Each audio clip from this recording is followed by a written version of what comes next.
Yo les potes, comment allez-vous? J'espère que vous pétez la forme, en tout cas franchement ça va. Aujourd'hui on se retrouve pour une vidéo Pokémon Go Information et on va parler de diverses quêtes. En tout cas on attaque Halloween sur Pokémon Go, on a déjà attaqué Halloween sur Pokémon Go, une période franchement exceptionnelle.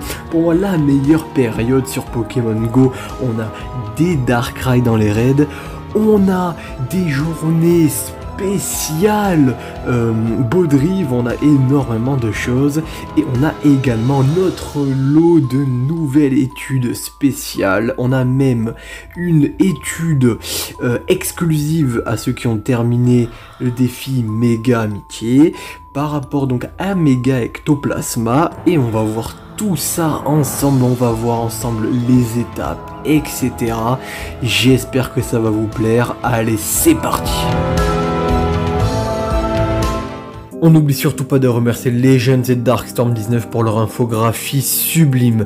Donc pour cette première étape d'un message effrayant, les masquetons, on aura attrape 30 Pokémon de type spectre, transfère 4 Pokémon et attrape 34 Pokémon.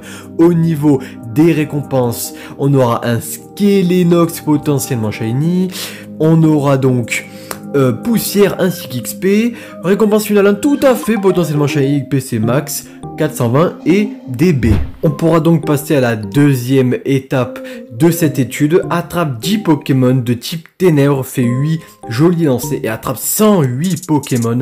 Donc un peu de difficulté, mais on aura déjà donc en récompense finale un Spiritomb, et ça franchement ça fait vraiment plaisir. En plus n'oublions pas que le Spiritomb peut être potentiellement shiny, et ça franchement c'est exceptionnel car il est magnifique.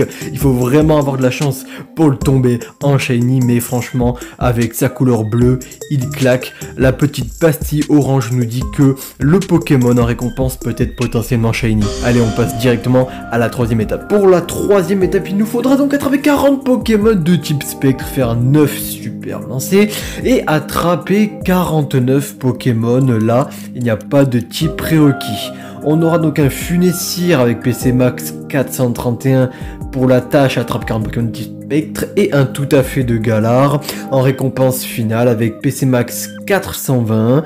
On aura également 4 B Nanana argenté et 9 B Frambi doré. Après les B Frambi doré, une récompense, les récompenses je dirais même, car oui, la dernière étape, comme à chaque étude spéciale, sera de réclamer les récompenses tout simplement. On va également s'attarder sur un autre point important. Vous pouvez regarder, vous pouvez voir en bas donc la liste de tous les Pokémon en fait dispo dans les nouvelles tâches donc de Pokéstop, nouvelle étude de terrain, et également vous pouvez voir qu'on peut quand même choper Spiritomb également dans des études de terrain, et non seulement pas que dans l'étude spéciale. Voilà, donc ça c'est quand même très intéressant parce que vous avez donc des chances supplémentaires si vous ne l'avez pas encore eu ou si vous n'avez pas réussi à l'avoir en shiny dans l'étude spéciale.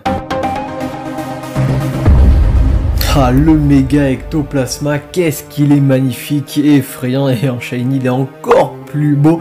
En tout cas, passons à notre étude ponctuelle sur Méga Ectoplasma. Attention ponctuelle, je le précise, le 3 novembre à 21h maintenant, n'oublions pas qu'on a eu le changement d'heure, ça disparaîtra.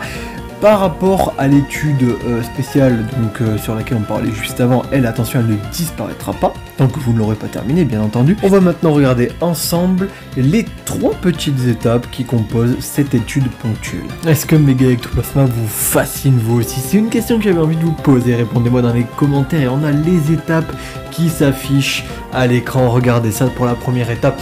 Nous devrons transférer 13 Pokémon, attraper 13 Pokémon de type spectre et attraper 13 Pokémon de type ténèbres. Par la suite, nous aurons donc un Phantominus et un Malos potentiellement shiny.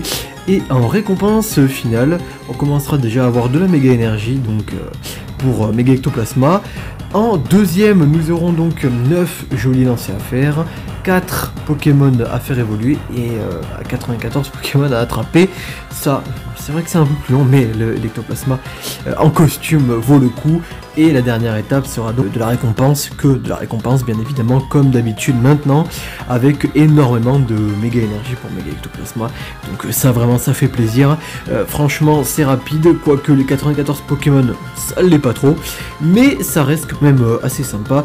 Attention, petite précision, il vous faudra avoir terminé la tâche donc méga copain, si je ne m'abuse, je crois bien que c'est ça, méga copain, donc une tâche qui était disponible il y a quelques temps de cela, je dirais 1 mois et demi, et en tout cas, si vous ne l'avez pas terminé cette tâche là, vous n'aurez pas accès à celle-là, donc si vous ne l'avez pas, c'est sûrement que vous n'avez pas terminé la tâche méga copain.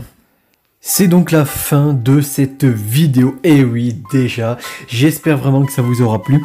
Attention, si j'ai oublié des détails ou des informations, surtout n'hésitez pas à me le faire savoir dans l'espace des commentaires. N'hésitez pas à m'apporter vos retours également dans l'espace des commentaires compte tenu donc de la vidéo. On remercie les jeunes Darkstorm19 pour la traduction, tous les liens de tous les Twitter seront tous dans la description, surtout n'hésitez pas à aller voir leur infographie si vous avez Twitter, car vraiment c'est d'une qualité exceptionnelle. Également par rapport donc à l'étude ponctuelle de Mega Ectoplasma, ne vous inquiétez pas, même si vous n'avez pas terminé le défi méga copain il y a quelques temps, vous n'aurez pas l'étude ponctuelle, mais vous pourrez quand même débloquer Mega Ectoplasma car il est également dans les raids. Sur ce, j'espère vraiment que cette vidéo vous aura plu. N'hésitez pas à vous abonner, à liker, à partager, à passer voir mon Twitter, le lien est dans la description. On se donne rendez-vous très vite pour une prochaine vidéo. Tchuss!